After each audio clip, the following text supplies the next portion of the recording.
Hello friends, कैसे हैं आप लोग। दृष्टि क्लासेस की यूट्यूब चैनल पे आपका बहुत स्वागत है। मैं आर के वर्मा। राष्ट्रीय आय पे चर्चा चल रही थी और आज राष्ट्रीय आय के कंसेप्ट को आगे बढ़ाएंगे हम। उसमें कुछ अधूरा रह गया था पिछले वीडियो में, तो उसको आज हम कंटिन्यू कर रहे हैं।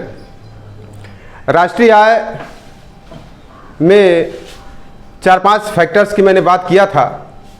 उसमें जीएनपी था, जीडीपी था, एनएनपी था, एनडीपी था और पीसीआई भी उसमें काउंट कर लीजिएगा, पर कैपिटा इनकम। ठीक है, तो जीएनपी का कंसेप्ट क्या था। ये होता है ग्रॉस नेशनल प्रोडक्ट। ये होता है ग्रॉस डोमेस्टिक प्रोडक्ट। ये होता है नेट नेशनल प्रोडक्ट। ये होता है नेट डोमेस्टिक प्रोडक्ट। ये होता है पर कैपिटा इनकम। ये सारे कंसेप्ट राष्ट्रीय आय से ही संबंधित है। तो राष्ट्रीय आय इन सभी का क्रक्स है। उसमें मैंने बताया था कि एनएनपी जो नेट नेशनल प्रोडक्ट है, इसी के माध्यम से हम राष्ट्रीय आय को इंडिकेट करते हैं, उसकी पहचान इसी के आधार पर करते हैं। तो सभी राष्ट्रीय आय के ही कंसेप्ट हैं, इन सभी को कायदे से समझ लीजिएगा। जीएनपी क्या होता है, ग्रॉस नेशनल प्रोडक्ट। इसका हिंदी होता है सकल घरेलू उत्पाद। सकल मतलब कंप्लीट, संपूर्ण। तो ग्रॉस नेशनल प्रोडक्ट सकल राष्ट्रीय उत्पाद, सकल राष्ट्रीय उत्पाद। जीडीपी होता है ग्रॉस डोमेस्टिक प्रोडक्ट, सकल घरेलू उत्पाद। घरेलू की मैं बात करूंगा तो उसे आप संदर्भ देश के सीमा क्षेत्र के भीतर से लगाइएगा। एनएनपी का मतलब होता है नेट नेशनल प्रोडक्ट, शुद्ध राष्ट्रीय उत्पाद। एनडीपी का मतलब होता है नेट डोमेस्टिक प्रोडक्ट, शुद्ध घरेलू उत्पाद। और पीसीआई का मतलब होता है पर कैपिटा इनकम, मतलब प्रति व्यक्ति आय। तो ये सभी संदर्भ हैं, उसके अवधारणाएं हैं राष्ट्रीय आय के। तो प्रश्न इससे बनता है परीक्षा में, तो इसको ध्यान से पढ़िए, अध्ययन करिए। क्वेश्चन चूँकि इसका थोड़ा कॉम्प्लिकेटेड होता है, इसलिए इस कंसेप्ट को आप पढ़ लेंगे कायदे से, बहुत आसान हो जाएगा। तो इसके बारे में मैंने चर्चा किया था। जो पहला कंसेप्ट था इसमें जीएनपी का, उसका मैंने फार्मूला बताया था। जीएनपी क्या होता है, GDP GDP plus X minus M. GNP बराबर क्या होता है, GDP plus X minus M. मतलब सकल राष्ट्रीय उत्पाद को कैसे डिफाइन करेंगे हम। अगर सकल घरेलू उत्पाद में मतलब सीमा क्षेत्र के भीतर एक वित्तीय वर्ष में यहाँ के लोगों द्वारा उत्पादित अंतिम वस्तुओं और सेवाओं का मौद्रिक मूल्य जीडीपी कहलाता है। जीएनपी का क्या कहलाता है, एक वित्तीय वर्ष में देश के सीमा क्षेत्र के अंदर रहने वाले सभी भारतीयों द्वारा एक वर्ष में उत्पादित सभी वस्तुओं सेवाओं का अंतिम मौद्रिक मूल्य में अगर वे भारतीय जो विदेशों में रहते हैं उनके भी उत्पाद को जोड़ देंगे तो वह जीएनपी कहलाएगा। क्लियर हो गया था कंसेप्ट। तो यहाँ पे थोड़ा सा कंफ्यूजन ये है कि यक्स के संदर्भ में, वाई के संदर्भ में हम कंफ्यूज होते हैं। यक्स को मैंने बताया था, क्या बताया था, निर्यात की इंग्लिश क्या होती है, एक्सपोर्ट होती है। Very good. यहाँ मैंने बताया था यक्स का मतलब एक्सपोर्ट होता है, इसका हिंदी होता है निर्यात। ये होता है निर्यात। एम का मतलब क्या होता है, इंपोर्ट होता है। ये होता है आयात। ठीक है। निर्यात का संदर्भ में क्या होता है, डोमेस्टिक एक्सपोर्ट भी होता है। अगर देश के भीतर बहुत सारे राज्य हैं, अगर एक स्टेट से दूसरे स्टेट में अगर एक्सपोर्ट किया जा रहा है तो वह आंतरिक व्यापार के संदर्भ में आता है, उसको कहते हैं इंटरनल ट्रेड, आंतरिक व्यापार होता है। एक्सपोर्ट इसे भी कहेंगे, लेकिन वो आंतरिक व्यापार होगा अपने देश के सीमा क्षेत्र के भीतर। लेकिन अगर यही विदेशों से हम एक्सपोर्ट करते हैं या इंपोर्ट करते हैं या एक्सपोर्ट करते हैं तो यह विदेशी व्यापार कहलाएगा। तो हम जीएनपी में दोनों कंसेप्ट को पढ़ते हैं। देश के सीमा क्षेत्र के भीतर वो जीडीपी हो गया, और देश के सीमा क्षेत्र के बाहर अन्य देशों से किया गया ट्रेड, दोनों का कंसेप्ट जो पढ़ेंगे। और इसमें वे भारतीय जो विदेशों में रहते हैं और उनके द्वारा एक वर्ष में उत्पादित सभी वस्तुएं सेवाओं के मूल्य को जोड़ते हैं, अंतिम मौद्रिक मूल्य को, तो सभी कंसेप्ट क्या कहलाता है? जीएनपी में आएगा। मुझे आशा कि आप इसको समझ गए होंगे, तो इसको ध्यान से देखिए।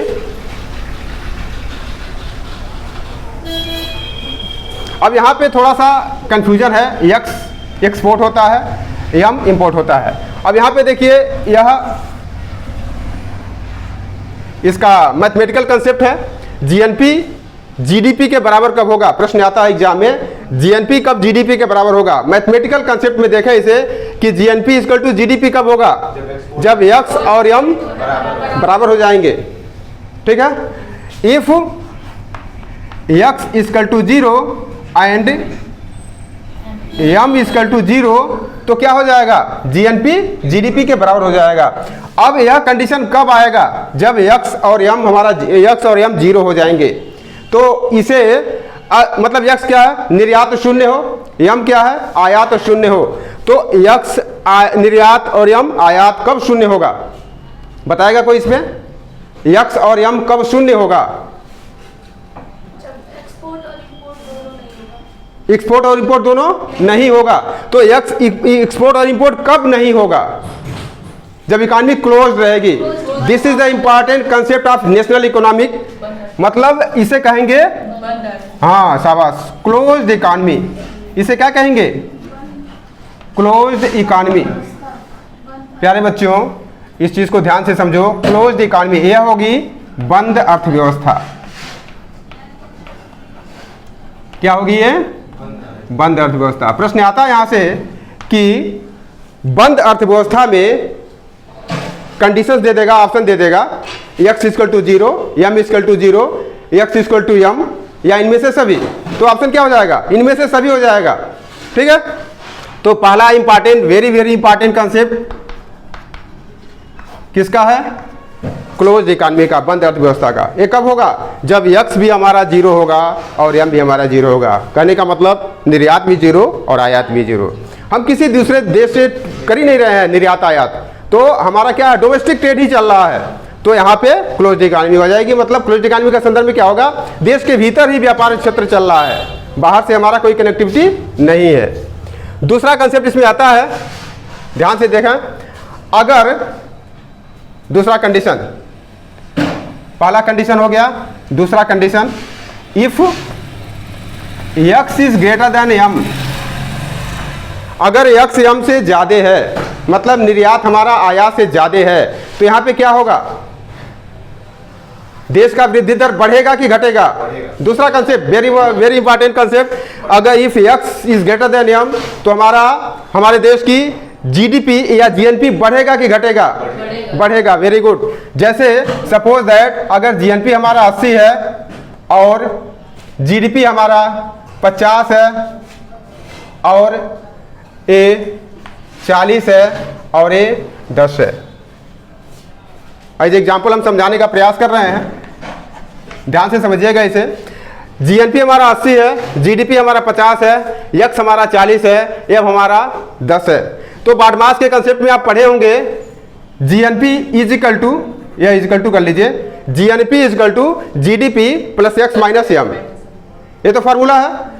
अब 80 50 40 10, तो बाडमास क्या कहता है? 50 40 कितना हो गया? 90 में से 10 जाएगा, कितना हो जाएगा? 80 हो जाएगा। 80 इक्वल टू 80। तो यहाँ पे बराबर हो रहा है। यहाँ पे ध्यान देंगे कि हमारा एक्सपोर्ट क्या हो रहा है, 40 का हो रहा है, इंपोर्ट क्या हो रहा है, 10 का हो रहा है। तो अगर हम कह रहे हैं if x equal to greater than m, या अथवा x ज्यादा है हमारा, तो अगर x को बढ़ा रहे हैं तो क्या होगा, अगर x को बढ़ा रहे हैं, अगर यहाँ पे x को हमने 50 कर दिया और सारी चीज़ें सेम हैं, तो देखिए क्या हो जाएगा, जीएनपी क्या होगा, 50 और 50 100, 100 में से 10 गया 90, ये क्या हो गया, बढ़ गया। तो यहाँ पे जीएनपी बढ़ रहा है। इसका मतलब क्या है, जीएनपी का संबंध किससे है, डायरेक्ट यक्स से है, यक्स से। जीएनपी का संबंध किससे है, निर्यात से है। क्लियर। अगर हम यम को बढ़ा रहे हैं, यम मतलब इंपोर्ट हो रहा है। मैंने बताया था पिछले लेक्चर में कि यक्स और यम का रिलेशनशिप क्या है। अगर यक्स ज्यादा है, यम कम है, तो यहाँ पे भुगतान संतुलन देश के अनुकूल होगा। भुगतान संतुलन मीन्स बैलेंस ऑफ पेमेंट। अंतर्राष्ट्रीय स्तर पे भुगतान संतुलन का मापदंड करते हैं, तो यक्स ज्यादा है, यम कम है, इसका मतलब देश के ग्रोथ रेट के फेवरेबल कंडीशन है। तो कोई भी देश अपने यक्स को बढ़ाना चाहता है, निर्यात को बढ़ाना चाहता है, उसका कारण क्या है, उसे विदेशी मुद्रा चाहिए। तो विदेशी मुद्रा पाने के लिए आप क्या करेंगे, यक्स को हमेशा बढ़ाएंगे, यक्स को बढ़ाने का टारगेट करेंगे। तो यक्स अगर किसी देश का ज्यादा है, यम कम है, तो भुगतान संतुलन उस देश के अनुकूल है। अगर यक्स कम है, यम ज्यादा है, तो भुगतान संतुलन उस देश के प्रतिकूल है। तो कोई भी देश भुगतान संतुलन अपने देश के प्रतिकूल नहीं चाहेगा, यक्स को बढ़ाने का ही प्रयास करता है। भारत के संदर्भ में कुछ विशेष स्थितियां हैं, मैं इसको मिटा रहा हूं। मैंने पिछले लेक्चर में भी बताया था, इस चीज को हाईलाइट्स किया था कि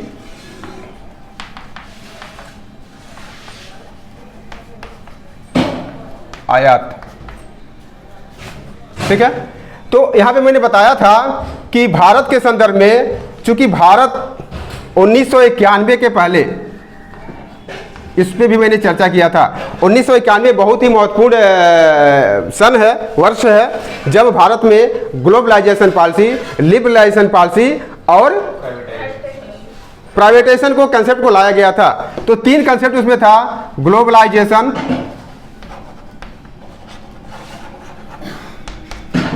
और लिबरलाइजेशन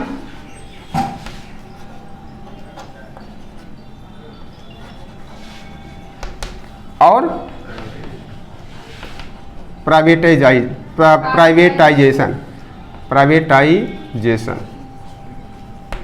मतलब सार्वभौमिकरण या अंतर्राष्ट्रीयकरण, उदारीकरण और निजीकरण। इन तीनों कॉन्सेप्ट को 1991 में लाया गया था। इसका मूल कारण यह था कि हमारे देश का एक्सपोर्ट नहीं बढ़ रहा था, हमारे देश का प्रोडक्शन इंटरनेशनल स्तर का नहीं था। हमने अंतर्राष्ट्रीय ट्रेड को बढ़ाने के लिए यह कंसेप्ट लाया था, और इस कंसेप्ट को लाने के बाद भारतीय अर्थव्यवस्था में बहुत ही जबरदस्त उछाल आया था। इन सभी फैक्टर्स के कारण यक्स हमारा बढ़ना शुरू हुआ था। तो यक्स को मैंने क्यों बढ़ाने का प्रयास किया, क्योंकि हमारा जीडीपी और जीएनपी नहीं बढ़ रहा था। उसको बढ़ाने के लिए हमने इस सभी फार्मूला को अडॉप्ट किया, इस सभी कॉन्सेप्ट को अडॉप्ट किया, और हमने जीडीपी को बढ़ाने का प्रयास किया। तो ये ध्यान दीजिएगा कि अगर यक्स बढ़ रहा है तो वह जीडीपी को बढ़ाएगा और वह जीएनपी को बढ़ाएगा। तो यक्स का मतलब निर्यात होता है, यक्स का मतलब मैंने बताया निर्यात। तो भारत के संदर्भ में निर्यात तो बढ़ नहीं रहा था 91 के पहले, उसके बाद भी हमारा ग्रोथ रेट कुछ मेंटेन था। उसका कारण यह था क्योंकि यक्स में निर्यात के साथ साथ एक और फैक्टर को जोड़ते हैं, वह है वे भारतीय जो विदेशों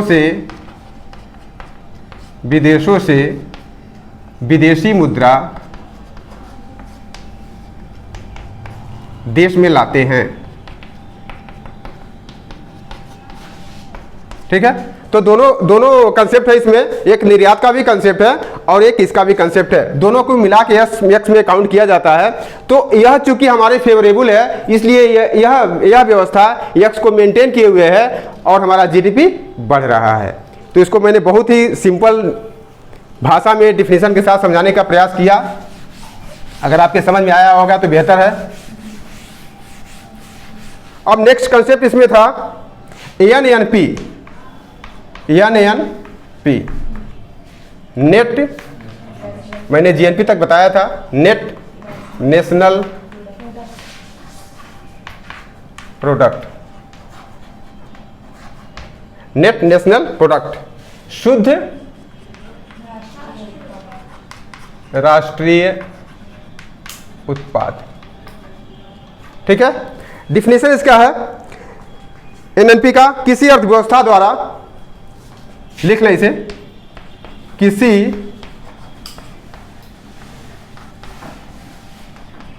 अर्थव्यवस्था द्वारा उत्पादित एक वर्ष में सभी वस्तुओं तथा सेवाओं के अंतिम मौद्रिक मूल्य में विदेशों से प्राप्त आय को जोड़कर मूल्यह्रास को घटा दे तो जो आय बचती है उसे एएनएनपी कहते हैं, एएनएनपी कहते हैं। एक्चुअली में राष्ट्रीय आय यही होता है, नेशनल इनकम का कंसेप्ट यहीं से बेसिक रूप से है। तो इसका फार्मूला क्या होगा, NNP is equal to GDP plus विदेशों से आय, इसको जोड़ेंगे, विदेशों से आय माइनस मूल्यह्रास, मूल्यह्रास, एजीएनपी हो गया, सॉरी एनएनपी हो गया। एनएनपी मतलब हो गया जीडीपी सीमा क्षेत्र के अंदर प्लस विदेशों से आय जो होती है उसमें से मूल्यह्रास को घटा देंगे तो नेट नेशनल प्रोडक्ट निकल जाएगा। राष्ट्रीय आय का मूल संदर्भ यही है, मतलब इसको राष्ट्रीय आय भी कहते हैं। यहां ध्यान दीजिएगा, ये राष्ट्रीय आय। अर्थशास्त्र से प्रश्न गलत नहीं होना चाहिए। पेट के एग्जाम में अर्थशास्त्र के बहुत सीमित सिलेबस को डाला गया है, 5 प्रश्न आएंगे, तो मैं चाहूँगा कि 5 में से 5 प्रश्न आप करें। अर्थशास्त्र से बहुत सारे बच्चे क्वेश्चन को छोड़ देते हैं, तो आप कोई स्पेशल इकोनॉमिक्स बताया जा रहा है, अगर आपका क्वेश्चन छूटेगा तो बड़ा दुर्भाग्यपूर्ण होगा ये। इस नाते आप ध्यान से पढ़ें इसे, ठीक है। मिटा दे इसे, नोट हो गया, मिटा दे।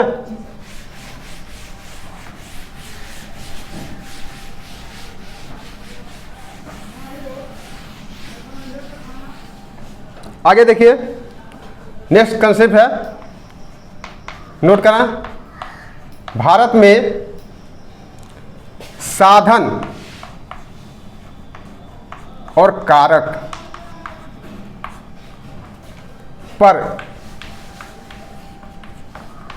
शुद्ध राष्ट्रीय आय,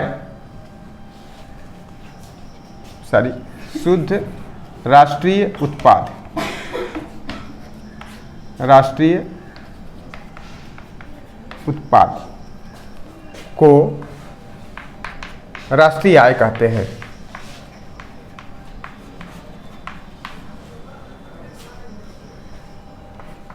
NNP factor cost is equal to NNP market price minus अप्रत्यक्ष कर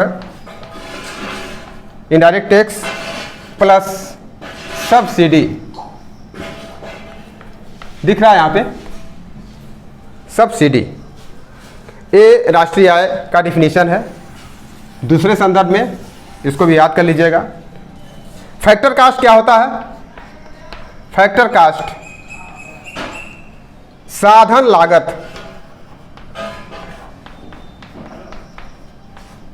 फैक्टर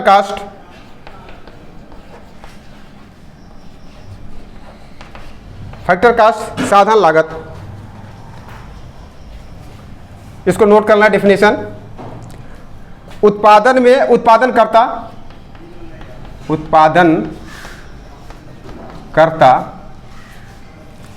को कारकों के लिए,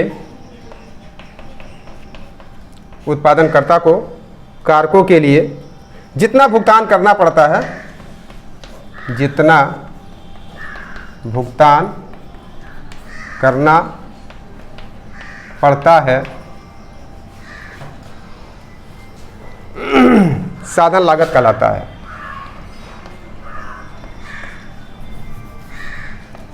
साधन लागत कहलाता है। ये फैक्टर कास्ट हो गया। एक उत्पादनकर्ता अपने उत्पाद को उत्पादन करने के लिए जितना वो कारकों के लिए भुगतान करता है वो साधन लागत कहलाता है। दूसरा है मार्केट प्राइस।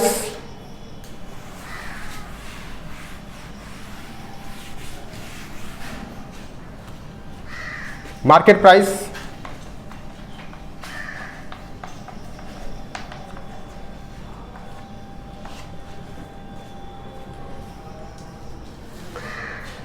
इसे कहते हैं बाजार लागत।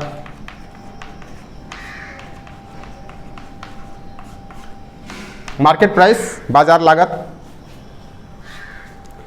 जब किसी उत्पाद के साधन लागतों में अप्रत्यक्ष करों को जोड़ देते हैं तो बाजार लागत कहलाता है। जब किसी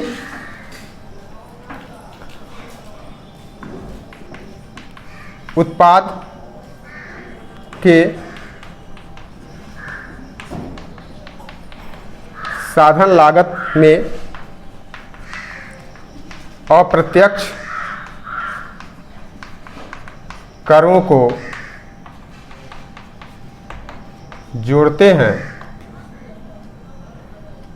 तो बाजार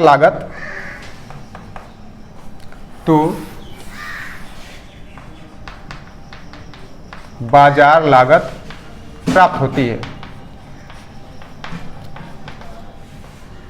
तो फैक्टर कास्ट मार्केट प्राइस के संदर्भ में हम राष्ट्रीय आय की गणना करते हैं। चलिए आगे का कंसेप्ट है कितने तरह से हम राष्ट्रीय आय की गणना करते हैं। इसे भी प्रश्न आते हैं कितने तरह से राष्ट्रीय आय की गणना हम करते हैं। इसमें सिंपल 3 फैक्टर्स हैं, 3 तरह के गणना की विधि है। राष्ट्रीय आय, ये भी इम्पॉर्टेंट है, प्रश्न इससे भी आता है। राष्ट्रीय आय की गणना 3 है उसमें। पहला है उत्पादन गणना विधि, इसको आप याद कर लेंगे, उत्पाद गणना विधि। दूसरा है आय गणना विधि।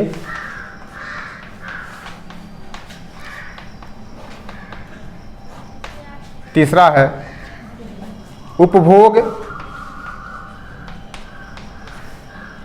गणना विधि। ये 3 है विधियां राष्ट्रीय आय की गणना के। इससे प्रश्न बनता है, अगर दे देगा, तीनों दे देगा, एक दूसरा ऑप्शन दे देगा, कह देगा कि राष्ट्रीय आय की गणना की विधि नहीं है, तो उसके संदर्भ में क्वेश्चन दे देगा। 3 गलत दे देगा, एक इसमें से कोई दे देगा, तो तीनों उत्पाद, आय और उपभोग, ये आप याद रखिएगा। उत्पाद, आय और उपभोग की गणना विधि से राष्ट्रीय आय का मापन हम करते हैं। ये क्वेश्चन हो गया इंपॉर्टेंट।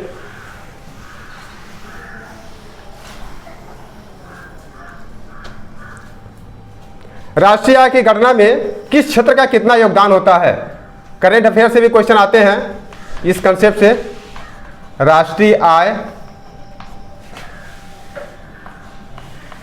आय की गणना में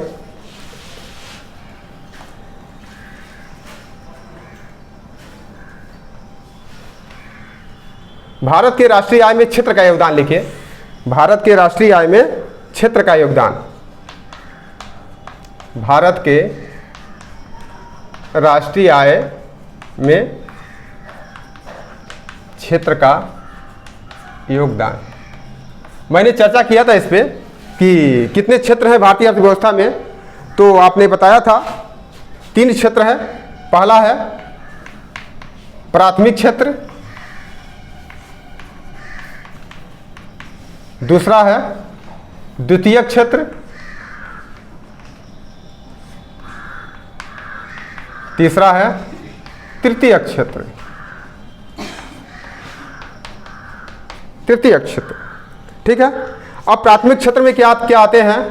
इसमें आता है कृषि,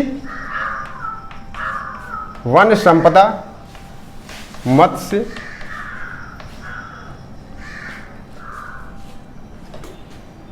आदि। कृषि से जुड़े सभी, विनिर्माण, खनन, बिजली, निर्माण,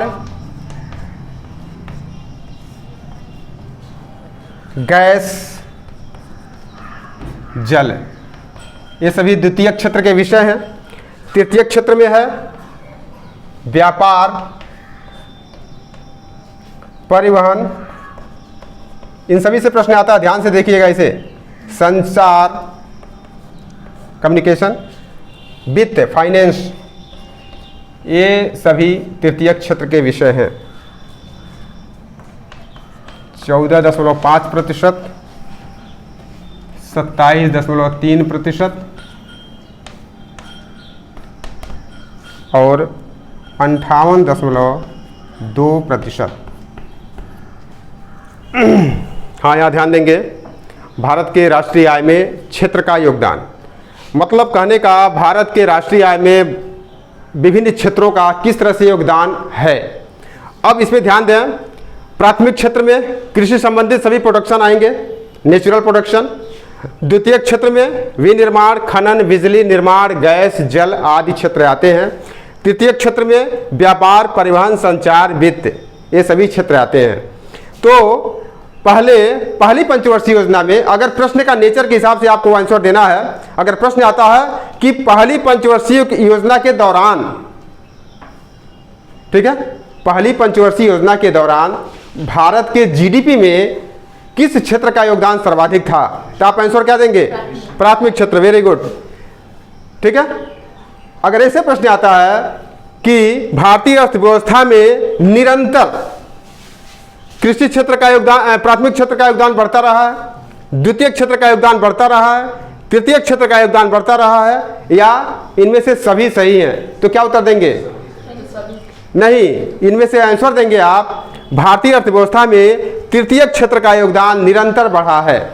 तृतीय क्षेत्र का योगदान, कृषि क्षेत्र का योगदान जैसे जैसे हम डेवलप करते गए, कृषि क्षेत्र का योगदान घटता गया है। और मैं एक चीज़ और बता दें कि अंतर्राष्ट्रीय स्तर पे जो विकसित देश हैं वह कृषि क्षेत्र का योगदान वहाँ पे बहुत ही कम है।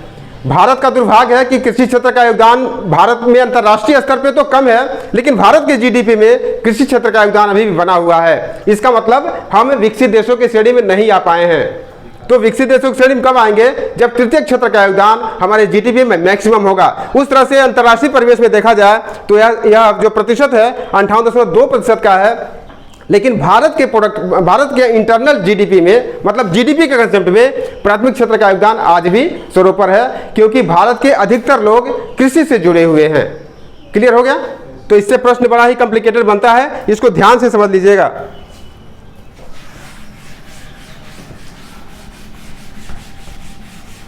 अब इस पे कुछ महत्वपूर्ण प्रश्न है जो मैं बताने का प्रयास कर रहा हूं, इसको ध्यान से समझें, जो परीक्षा के दृष्टिकोण से बड़ा ही महत्वपूर्ण है। पहला क्वेश्चन मैं दे रहा हूं, भारत में राष्ट्रीय आय का अनुमान किसके द्वारा किया जाता है? भारत में राष्ट्रीय आय का अनुमान किसके द्वारा किया जाता है? तो आप उत्तर क्या देंगे?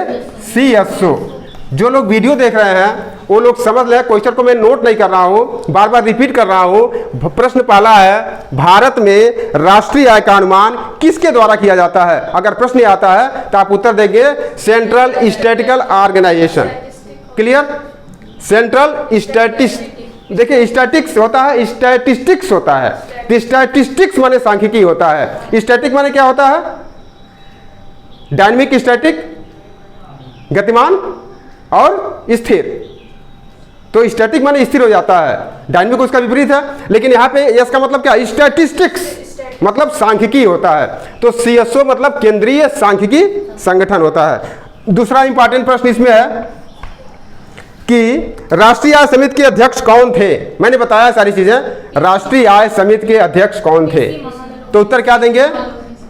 PC महालनोबिस। ये परीक्षा के लिए बेहद ही महत्वपूर्ण प्रश्न है जिसको मैंने ट्रेस आउट किया है। तीसरा प्रश्न है, CSO द्वारा राष्ट्रीय आय आकलन का वर्तमान आधार वर्ष क्या है? बेस ईयर को बताना है। तो मैं इस पर चर्चा नहीं किया था, उसका मैं उत्तर दे देता हूं, इसे आप नोट कर लें। CSO द्वारा राष्ट्रीय आय आकलन का वर्तमान आधार वर्ष 2011 और 12 है। यह हमेशा चेंज होता रहता है। तो CSO द्वारा राष्ट्रीय आय आकलन का वर्तमान आधार वर्ष जो डिसाइड किया गया है वो 2011 और 12 है। Very important questions. चौथा प्रश्न है, कृषि क्षेत्र की आय की गणना किस विधि से की जाती है? कृषि आय क्षेत्र की गणना किस विधि से की जाती है? मैंने अभी आपको तीन गणना की विधि बताया था। तो इसमें जो कृषि का मतलब उत्पादन से है, तो उत्तर हो जाएगा उत्पादन विधि। नोट करना इसे।